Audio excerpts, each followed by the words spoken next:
दोस्तों, दुनिया भर के साइंटिस्ट एक बात पर एग्री करते हैं, अगर आज से 3-4 बिलियन साल पहले किसी प्लेनेट पे जिंदगी पैदा हो सकती थी तो वो प्लेनेट शायद अर्थ नहीं बल्कि प्लेनेट वेनस था। जी हाँ दोस्तों, प्लेनेट वेनस अर्थ के जैसा हरा भरा और पानी से भरा हुआ एक प्लेनेट था। लेकिन दोस्तों, ऐसा क्या हुआ था जो कि आज प्लेनेट वेनस एक जहन्नम की शक्ल में है। दोस्तों, ऐसा माना जाता है कि आज से 3 बिलियन साल पहले प्लेनेट वेनस से अर्थ के साइज जितना प्लेनेट टकराया था। और दोस्तों, वो प्लेनेट कोई और नहीं बल्कि हमारा अर्थ था। लेकिन हैरानी की बात तो ये है कि ये प्लेनेट मरकरी की बात आता है, लेकिन प्लेनेट मरकरी से ज़्यादा गर्म है। और प्लेनेट मरकरी हमारे सोलर सिस्टम में सबसे पहला प्लेनेट है। अगर आप प्लेनेट मरकरी के बारे में अच्छी तरह से जानना चाहते हैं तो आप मेरे चैनल में जाकर देख सकते हैं। तो चलिए वीडियो को स्टार्ट करते हैं बिना वक्त ज़ाया किए। तो हमेशा की तरह ये वीडियो भी बहुत इंटरेस्टिंग होने वाला है, तो बने रहे हमारे साथ इस वीडियो के एंड तक। तो मैं हूँ हमीद और आप देख रहे हैं आपका अपना चैनल साइंस फैमिली। दोस्तों, प्लेनेट वेनस दूर से एक चमकता हुआ तारा लगता है। चांद के बाद ये रात के आसमान में सबसे ज्यादा रोशन होता है। लेकिन जब पास जाओ तो समझ आ जाता है कि इस प्लेनेट पर मौत छुपी है। दोस्तों, इस प्लेनेट का टेम्परेचर 465 डिग्री सेल्सियस तक होता है। ये वो गर्मी है जिसमें स्टील और लीड जैसे मेटल्स पिघल जाते हैं। दोस्तों, वहाँ के एटमॉस्फेयर का प्रेशर इतना ज्यादा है, जमीन पर खड़े होकर ऐसा लगेगा जैसे आप समंदर के 1 किलोमीटर नीचे चले गए हो। वहाँ का प्रेशर इतना ज्यादा होता है कि इंसानी जिस्म को कुछ ही सेकंड्स में चूर चूर कर दे। दोस्तों, वहाँ के एटमॉस्फेयर में 96% कार्बन डाइऑक्साइड है और बाकी का 4% सल्फ्यूरिक एसिड के जहरीले बादल है। दोस्तों, ये इतना खतरनाक होता है, अगर आप सांस भी लो तो आपके लंग्स तुरंत जलकर राख हो जाएंगे। और दोस्तों, प्लेनेट वेनस असल में एक रनअवे ग्रीन हाउस इफेक्ट का रिजल्ट है। मतलब जब कार्बन डाइऑक्साइड और गर्मी इकट्ठी होती गई तो प्लेनेट अपनी ही हीट को ट्रैप करके बॉयल होने लगा। और आज ये सूरत है कि वेनस पूरी तरह से मेल्ट होता हुआ प्लेनेट बन चुका है। तो चलिए अब बात करते हैं वेनस के दिन और साल के बारे में। दोस्तों, वेनस के दिन और साल के हिसाब भी अजीब हैं। दोस्तों, वेनस का एक दिन यानी अपनी रोटेशन कंप्लीट करने में 243 अर्थ डेज लगाता है और एक साल यानी सूरज के एक चक्कर लगाने में 225 अर्थ डेज लगते हैं। मतलब वेनस का एक दिन उसके अपने साल से भी लंबा है। और दोस्तों, सबसे अजीब बात तो ये है कि वेनस उल्टा घूमता है, यानी और प्लेनेट ऐसे घूमते हैं और ये ऐसा घूमता है। दोस्तों, ये बहुत हैरत की बात है कि इसका सूरज वेस्ट से उगता है और ईस्ट में ढलता है, जो कि बाकी प्लेनेट से बिल्कुल अलग है। तो अब आप सोच रहे होंगे कि इसकी उल्टा घूमने की वजह क्या हो सकती है। दोस्तों, साइंटिस्ट इसके 3 ही रीजन बताते हैं। नंबर 1, दोस्तों, कुछ साइंटिस्ट कहते हैं कि शुरुआत में वेनस अर्थ की तरह हरा भरा प्लेनेट था और अर्थ की तरह सीधा भी घूमता था, लेकिन एक प्लेनेट साइज ऑब्जेक्ट या बड़ा एस्टेरॉयड वेनस से टकरा गया। इनमें से कुछ साइंटिस्ट कहते हैं कि ये कोई और नहीं बल्कि हमारा अर्थ था। इस टकराव ने उसकी रोटेशन बदला दिया था। नंबर 2, और कुछ साइंटिस्ट कहते हैं कि ये सूरज की ग्रेविटी का असर है। दोस्तों, वेनस सूरज की बहुत ज्यादा करीब है, इसी वजह से सूरज की ग्रेविटेशनल फोर्स और टाइडल के इफेक्ट्स ने वेनस के घूमने की डायरेक्शन और स्पीड को अफेक्ट किया। दोस्तों, अफेक्ट का मतलब होता है किसी चीज को चेंज करना या उस पर असर डालना, और फिर धीरे धीरे उसकी रोटेशन उल्टा होती गई। और नंबर 3, और कुछ साइंटिस्ट कहते हैं कि वेनस का एटमॉस्फेयर बहुत ज्यादा घना और भारी है, कार्बन डाइऑक्साइड से भरा हुआ। ये एटमॉस्फेयर प्लेनेट के रोटेशन पे ड्रग और प्रेशर डालता है, जो इसके अनयूजेबल रोटेशन में हिस्सा डालता है। तो दोस्तों, अब बात करते हैं प्लेनेट वेनस की सरफेस के बारे में। तो दोस्तों, मैं आपको ये बताता चलूँ कि प्लेनेट वेनस के सरफेस पे उतरना मुश्किल ही नहीं बल्कि ऑलमोस्ट इम्पॉसिबल है, क्योंकि सोवियत यूनियन ने अपनी वनेरा स्पेसक्राफ्ट भेजे थे। उन मिशंस ने कुछ मिनट्स तक डेटा भेजा और फिर वेनस ने उन्हें पिघला दिया। दोस्तों, वेनस की जमीन पूरी तरह रॉक्स और लावा से भरी है। ये प्लेनेट एक वोल्केनिक वर्ल्ड है। दोस्तों, वेनस पे सबसे ज्यादा वोल्केनो है।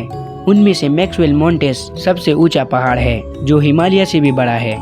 लेकिन सबसे ज्यादा खौफनाक बात यह है कि वेनस पे अभी भी कुछ वोल्केनो एक्टिव हो सकते हैं। तो मतलब ये प्लेनेट अभी भी अंदर से जिंदा है। दोस्तों, इस प्लेनेट पे हर वक्त तूफान और जहरीले आंधियां चलते हैं और आसमान में बिजलियां गिरती है, जो शायद अर्थ की तूफानों से कहीं गुना ज्यादा हो। अगर कोई इंसान कभी वेनस के आसमान को देखे तो उसे समझ आएगा कि ये दुनिया कितनी अलग है। वेनस का आसमान हमेशा ऑरेंज और येलो दिखता है और सूरज एक लाल धुंधला सा गोला बनकर नजर आता है। तो दोस्तों, हमने वेनस के आसमान और जमीन के बारे में जान लिया। तो चलिए अब जानते हैं कि इस प्लेनेट को डिस्कवर कब किया गया। तो दोस्तों, इस प्लेनेट को तो हजारों सालों से लोगों ने देख लिया था। हजारों साल पहले इंसान वेनस को मॉर्निंग स्टार और इवनिंग स्टार कहते थे। उन्हें लगता था कि ये दोनों अलग अलग सितारे हैं। और फिर गैलीलियो गैली ने एक टेलीस्कोप लगाया और देखा कि वीनस की पैसेज है बिल्कुल चांद की तरह। और फिर ये साबित हुआ कि वीनस सूरज की गिर्द घूमता है। ये डिस्कवरी स्पेस साइंस की सबसे बड़ी अचीवमेंट थी। तो दोस्तों हमने प्लेनेट वीनस की डिस्कवरी के बारे में भी जान लिया। तो चलिए अब जानते हैं कि प्लेनेट वीनस पर कौन कौन से मिशंस भेजे गए थे। दोस्तों प्लेनेट वीनस पे जाने की सबसे ज्यादा कोशिश सोवियत यूनियन की थी। दोस्तों सोवियत यूनियन ने सबसे पहले वीनस की तरफ स्पेसक्राफ्ट भेजने का फैसला किया और फिर उन्होंने वनेरा सीरीज शुरू की। पहले कुछ स्पेसक्राफ्ट फेल हो गए और कुछ बीच रास्ते में ही खराब हो गए, लेकिन सोवियत साइंटिस्ट ने हार नहीं मानी और फिर 1967 में पहला मिशन सक्सेस हुआ। दोस्तों वेनेरा 1, वेनेरा 2 और वेनेरा 3, दोस्तों ये तीनों मिशन सक्सेस नहीं हो पाए, लेकिन वेनेरा 4 ने पहली बार वीनस का एटमॉस्फेयर को मेजर किया। दोस्तों ये पहला स्पेसक्राफ्ट था जिसने कंफर्म किया कि वीनस का एटमॉस्फेयर बहुत ज़्यादा कार्बन डाइऑक्साइड से भरा हुआ है और वहाँ की हवा इंसानों के लिए जहरीली है।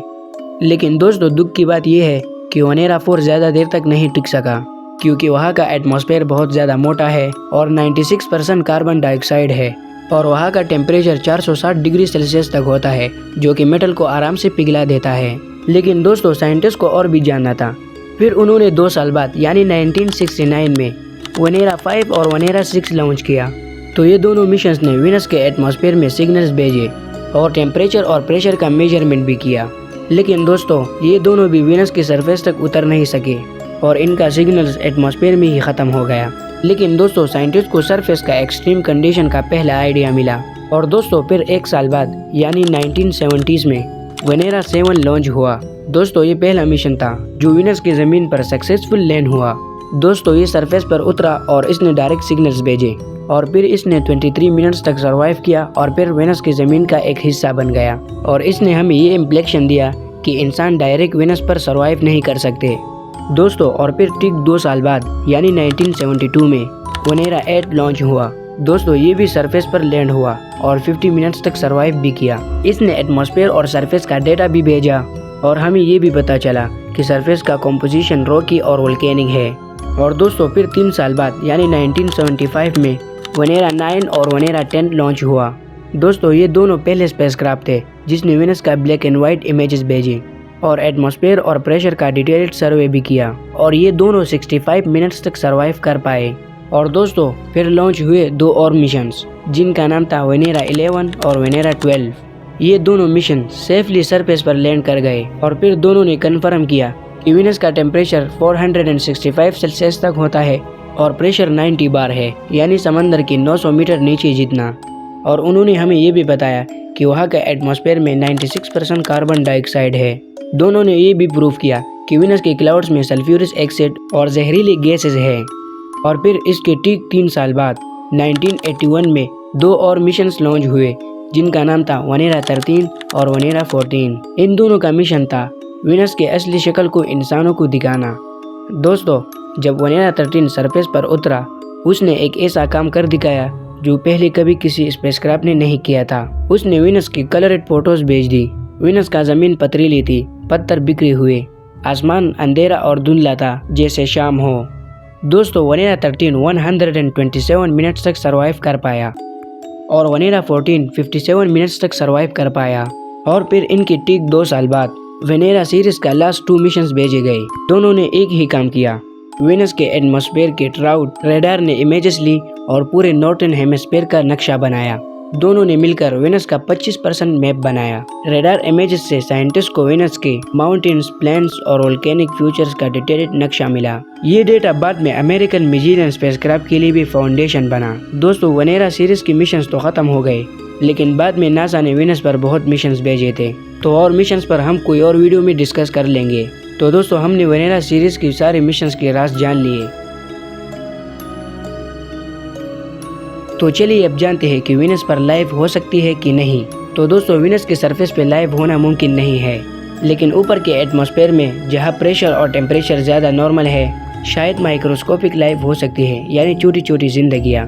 2020 में साइंटिस्ट ने वीनस के क्लाउड में फॉस्फिन गैस डिटेक्ट की जो आमतौर पर लिविंग ऑर्गेनिजम्स बनते हैं। ये एक बड़ी खबर बनी थी, लेकिन बाद में साइंटिस्ट ने कहा कि शायद ये गलती भी हो सकती है और अभी तक कोई फाइनल जवाब नहीं मिला है। और दोस्तों वीनस पे जिंदा रहना इम्पॉसिबल है, लेकिन साइंटिस्ट कहते हैं कि वीनस के एटमॉस्फेयर में ज़मीन से 60 किलोमीटर ऊपर एक ऐसी जगह है जहां प्रेशर और टेम्परेचर लगभग अर्थ के जैसा है। तो इस वजह से साइंटिस्ट को एक आइडिया आया, floating cities in the sky of Venus. दोस्तों इंसान जहरीले बादलों के अंदर बड़े बड़े एयरशिप बनाकर वहां रह सकता है। ये अभी सिर्फ एक ख्वाब है, लेकिन फ्यूचर में ये मुमकिन भी हो सकता है। तो दोस्तों वीनस इंसान के लिए एक सबक है।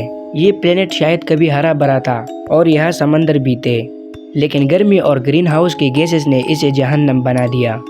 और दोस्तों अगर हमने अपने अर्थ का ख्याल ना रखा तो एक दिन हमारा हाल भी वीनस जैसा हो सकता है। दोस्तों अगर आपको और प्लैनेट्स के बारे में अच्छे से जानना है तो चैनल को सब्सक्राइब करके बेल आइकन को ऑन करें ताकि हमारे हर नई वीडियोस आपको सबसे पहले मिले।